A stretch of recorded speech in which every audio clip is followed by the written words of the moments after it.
What's happening, YouTube?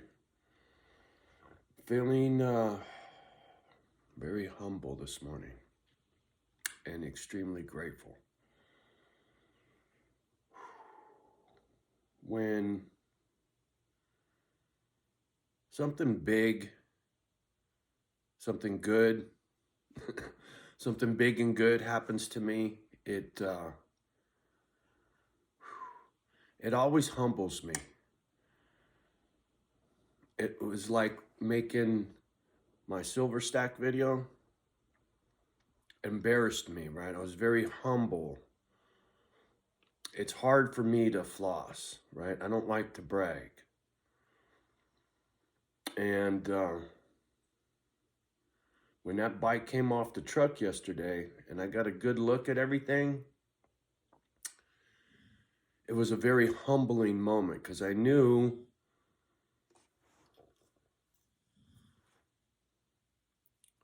what it took to get that bike in that position. I worked in a bike shop. If somebody came in and said, hey, I got this crazy idea.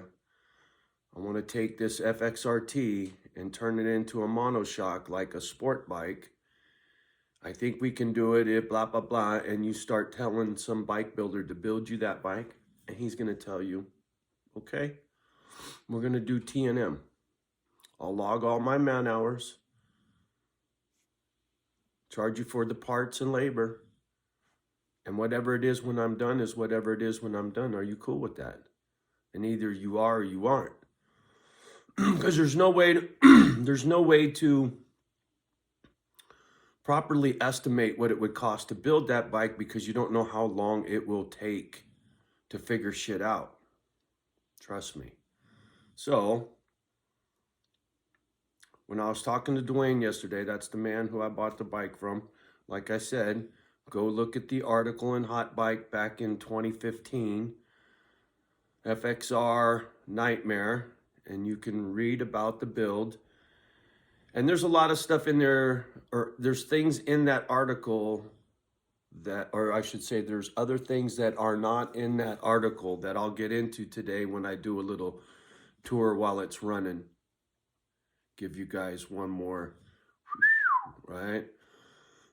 Because the motorcycle is very special. It really is.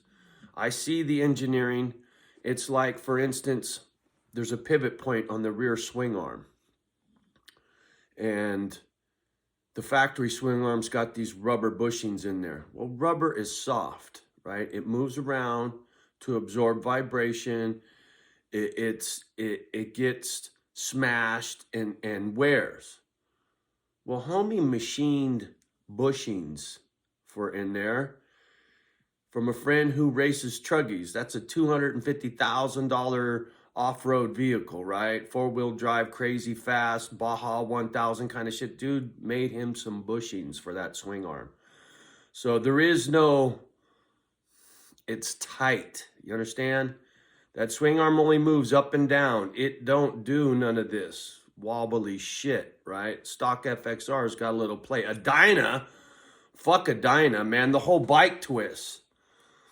And underneath that bike is a custom-made link arm. Once again, you can't buy that shit in a store. That's why I say that bike is really, really, really something special. I can't imagine what it would really cost. I know what I paid, and it's far less than what it cost to build that bike. That's why I say I feel very, very humble. I've been on the other end of that, spent a lot of money building something, go to sell it and lose your ass. My four-wheel drive truck out in the driveway. The guy had $37,000 in receipts that was barely 2 years old. So he lost his ass, trust me. Anyway, it's not about the motorcycle. It's not about the bike build and all the custom shit on that bike. All's that is attention for what it's really all about. It's really all about the pit bulls. I said this before, some of you know, some of you don't know, but Dwayne, has a little pit bull, and it's sick. It's got cancer, and he's doing some crazy chemo treatments to keep his dog alive. The money I gave him for the bike is paying for the cancer treatments for his pit bull. So my $100 bills is going towards saving that dog's life, saving a pit bull's life, right? It's what I plan on doing with my retirement, right? Save pit bulls. So buying that Harley from Dwayne went towards saving a pit bull. You cannot make this stuff up. Not to mention, poor Dwayne suffered cancer with other family members recently, and they're going through it, right? My heart goes out, brother. So that Harley is nothing more than a catalyst for the story that hasn't even been told yet.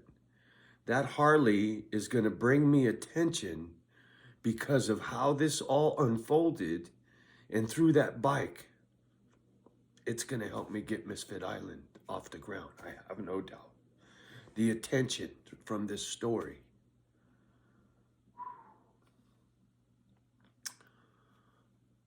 Call the man. Ask him. If you doubt this story, if you doubt anything I say, go verify my paperwork, as you bitches like to say.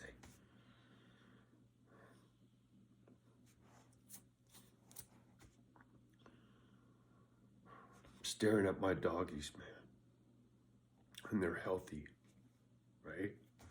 Thinking about Dwayne fighting for his dog. It would fucking kill me if one of my girls were sick right now. My heart goes out, brother. It really does. Fuck. Man.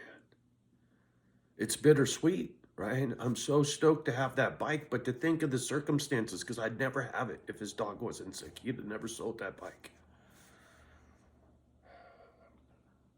When you put that kind of time and energy into something, you don't do it with the intent to sell it, because you lose your ass. That's my point. You know, he wouldn't have the time to build that bike again, right? He wouldn't. We talked about it last night. You know, if somebody stole it and I said, hey, brother, I need you to build me another one, he couldn't do it. He wouldn't have the time. And you can't buy those parts off the shelf. That's all custom shit. Did collaborations with an outfit called Spooky Fast. I don't really know anything about them, out of SoCal. Dwayne knew a lot of people, man. He knows a lot of people. You know, there's a lot of story behind that bike, a lot of engineering by a lot of really sharp people. Look at who ground that camshafts in that bike. It wasn't one of his employees. It was the man himself. And the list goes on and on. Seriously. It's nice to know people, right? And so through this story, through him telling people, me telling people, and it all comes back to the fucking dogs, man. It's not about Dwayne. It's not about me. It's not about a fucking Harley. Well, it's kind of about a Harley named Evo. That's Dwayne's dog, Evo.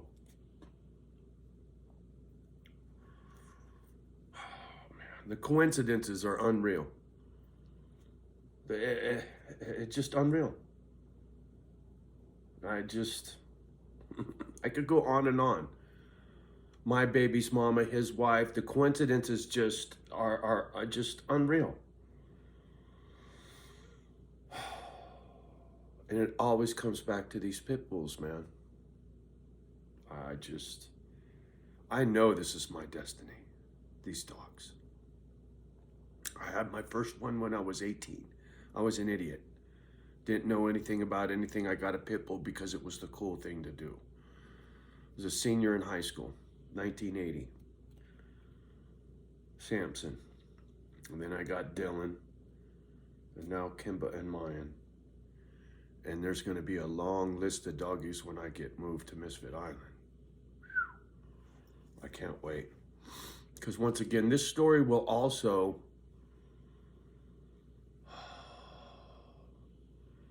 bring a community together. I believe through this Misfit Island, there's going to be quite a few people involved. I just do. I don't know how to explain it. I just do. It's too magical to ignore. It just needs the right people to hear the story, you know? Kiana Reaves, you're a big motorcycle guy. You're a big pit bull lover. Look at this FXR, dude.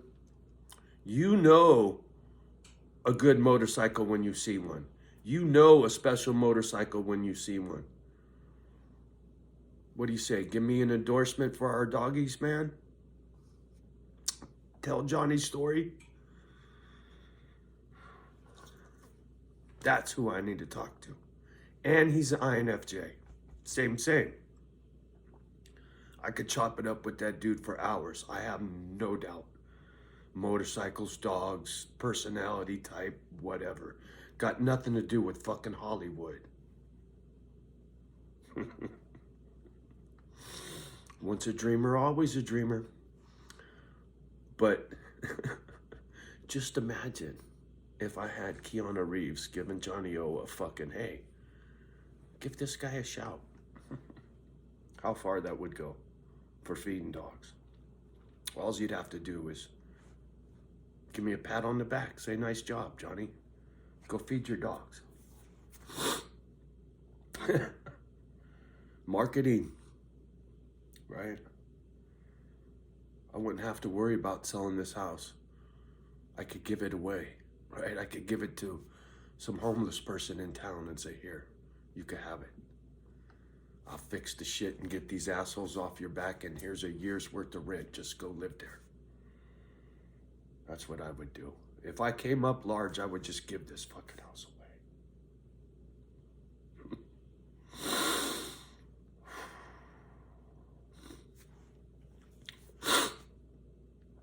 But check this.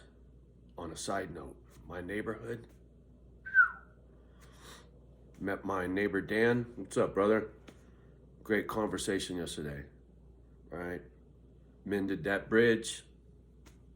Feels good. It does. It felt good to have that conversation yesterday. But while we were having our conversation about this silly fucking neighborhood, and his history here goes back further than mine for sure. There is something going on in this park. When people drive past my house, right? And because I got a camera facing the street, they do this. I seen them. Man, they're like this. And then as they get by the house, they do this. They cover the side of their face. Dan goes, I've seen them do it in front of my house too. So, cop, whoever the fuck you are in the neighborhood, monkey see, monkey do. Next time I see you come in, I'm going to your fucking house and I'm knocking on your door with my respirator on, and I'm going to say, who are you? Are you a cop? Or are you a robber? What the fuck you doing in this neighborhood? There's children that live here. You're being suspicious. So if you're undercover cop, you just got had by us, well, fuck you, man. You should have been better at your job. Do your fucking job. Get rid of these assholes. Get rid of all this trash. Kick this fucking park manager and this park owner in his fucking nuts for these poor people. I don't need no help. I'll get my shit figured out by myself. This park don't scare me. Evict me, motherfucker. What are you gonna do? Hook my house to a crane with me in it? Please. You never seen nobody so stubborn before. You screwed the pooch fucking with me, homie. I told you that. You didn't fucking listen. I'm sorry, I get riled up so easy when it comes to fucking with people who need to be fucked with. Anyway. Whoever the suspicious people are in the neighborhood who want to hide your face driving past my house, I'm going to figure it out. And if I'm blowing your undercover fucking bullshit, well, then maybe you should have said something like you did when you came knocking on my door to go handle fucking this bullshit with Dan, right? Wherever that fucking mess, whatever that mess was, it's not my mess, right? I heard the fucking cop side of the story. I heard Dan's side of the story. It's not my business, right? That's over, right? Him and I are cool. Peace in the neighborhood. That's all I give a fuck about. I don't care about what happened yesterday. I'm trying to fucking stay alive today.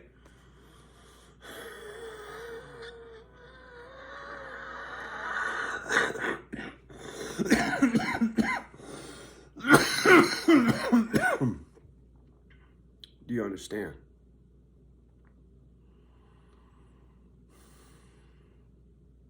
I struggle to breathe air every day. My time here is limited. And I have to finish before I go.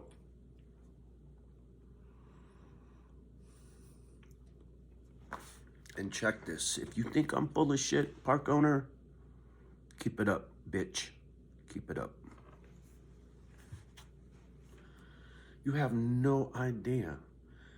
Just because you're some alpha fucking cunt, you have no idea, homie. Fortitude. School of Hard Knocks. Anger issues that you've never dealt with before. I saw the fear in your fucking eye, pussy. You should buy my house before Monday, motherfucker. Tick tock, bitch. Because once I go talk to the feds, if the feds aren't already in the park hiding their face, something's going on. Maybe me exposing whatever the fuck is going on will get me my attention indirectly. Oh, Johnny, you stumbled onto the fucking a federal bust of some kind or whatever the fuck's going on up here. I have no idea. I know it ain't me. I know it ain't fucking Dan, you know, an ex-convict and an old beat-up sheet metal worker with a big fucking mouth. The kind of manpower I see in the neighborhood, it's too organized, it's too large to be petty. There's a big bust. There's something going on. I have no doubt. And it's going to have to play out soon because I've ran my mouth. I fucked them off. And if it's bad guys, they're gone. And I'll tell you what, the traffic in the neighborhood is already fucking slowed to nothing almost. Dan and I were talking about it yesterday. He goes, hey, man, you see all the cars since your video? I said, no. Exactly. And cops, if you fucked up, if you've been doing something in here you shouldn't have been doing, you're going to get fucked, man. And if you think you're going to run roughshod on me, you can't. All my videos are out, homie. I got good people that love me. And a couple of attorneys that are already working, or well, they haven't been hired yet, but are already looking into shit. So the cat's out of the bag. You fuck with me, it's too late. It's retaliation, bitch. So don't fuck with me. See? That's how you handle a fucking situation where you're being treated unfairly. How come you never notified me as to the outcome with dickhead that lives right behind me? Because it's common ground. My front yard's common ground. Is that why I haven't heard from you? Because you lied to me and I got it on a tape on my YouTube channel of you lying to me? See, I don't care. I'll talk shit to the fucking mayor. I'll talk shit to the fucking president, please. I don't give a fuck. If I think you're an idiot, I'm gonna call you a fucking idiot. Cop, you were a fucking idiot trying to tell me my fucking front yard is common ground. You bumped your fucking head, just like this asshole. So anyway, like I said, I can't ride my bike in town because these bitches will pull me over for sure and throw away the fucking key. That's one thing I've learned the hard way is when you fuck with a cop, they're just gonna fuck with you back. But because I'm leaving, I don't fucking care. You're not gonna see me in town grocery shopping, asshole.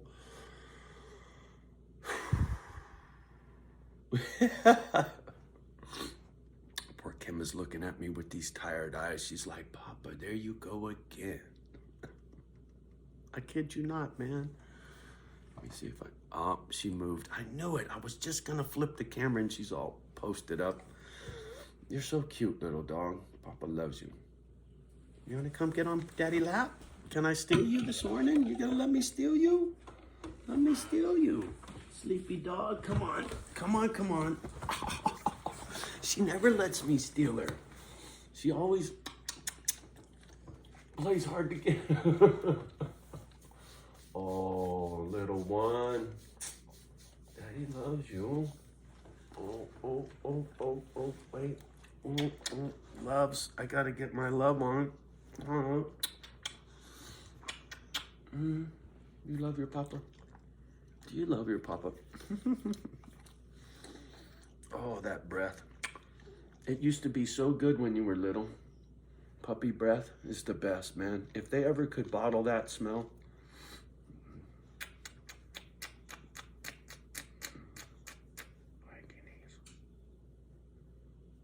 My doggy, I love my doggy.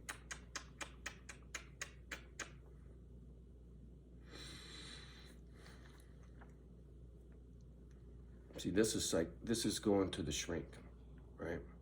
This is how Johnny goes to the shrink. You can't be mad. When your dog is smashing you in the face with their face, how are you gonna be mad?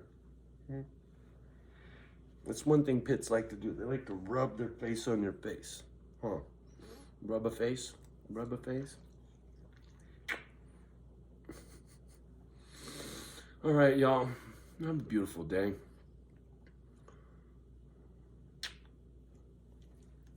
Dwayne, thank you, brother, for the Harley, for the opportunity to help you with your dog more than anything, brother. That means more to me than to know that the money I spent on that bike is going towards cancer treatment for a pit bull, brother. That just, oh my God, you have no idea how that touches my heart. And I can't tell this story loud enough, fast enough, or wide enough, because it's gonna help lots of these dogs, dude. Your sick dog is gonna end up saving hundreds of pit bulls. You watch. I'm gonna run my big mouth screaming about cops, screaming about dogs, till I get all the attention I can handle. Trust me, there's nothing I won't do for these guys. I'm that committed, it's my life purpose, right? I don't give a shit about that motorcycle. I don't give a shit about that Cadillac, that monster truck, my silver stack. I don't give a shit about none of that. I don't. Materialistic shit does nothing for me. There's a little, what's the word I'm looking for? Selfishness, right? There's a little, feels good to get something, materialistic shit like, look at this, will you? Carbon fiber. I sprung for a nice lid. Oh, you want to watch something cool? Watch this. Oh, can you see? This one's clear, but there's one on the oh, you can't see. I'm fucking myself. Oh, sorry, Kimba. But there's one on the inside that flips up and down like a fighter pilot. See it? It's crazy. And it's all carbon. It is so lightweight compared to my other Arai back here. This fucking thing is heavier than shit. But back in the day, that was the bomb. But because that helmet back there is, I don't know, 15, 20 years old, they're not, what do you call it, the composite or whatever inside starts to delaminate, as they say. And if you get in a wreck, it doesn't have the same safety rating. Besides, that new lid looks cool. See, now that's part of the materialistic side of life, right? I could have rocked that old one. I'm sure I'd have been just fine. But no, I had to go get the latest and the greatest to go with the new whip, right? So, anyway, now I'm just rambling. My little doggy, she says, Papa, what are you doing, Papa? Papa, what are you doing? Papa, what are you doing? Kimba, there you are. Who is that? No, look right here. She won't look at the screen. Kimba, no, look over here. Look, right there. Kimba, no. I can't get her to look at the screen. All right. She's just gonna smash my face, so. Oh. I'm gonna get about my day. Oh, shit. 25 minutes in. What's AE lock? I don't know. I don't know. Anyway, a little yellow thing on the screen. Oh, it must have been when I was flipping the camera around. Have a great day. Much love and respect to you and yours always. Do me a favor, like, subscribe to the channel. Hit that little share button, whatever, copy, paste, text message, all that shit, these videos. Got to spread the word so I could go feed me some pit bulls, right, Kimba? Tell them. Say, help my daddy feed some pit bulls. All right, y'all. We'll talk soon. Peace.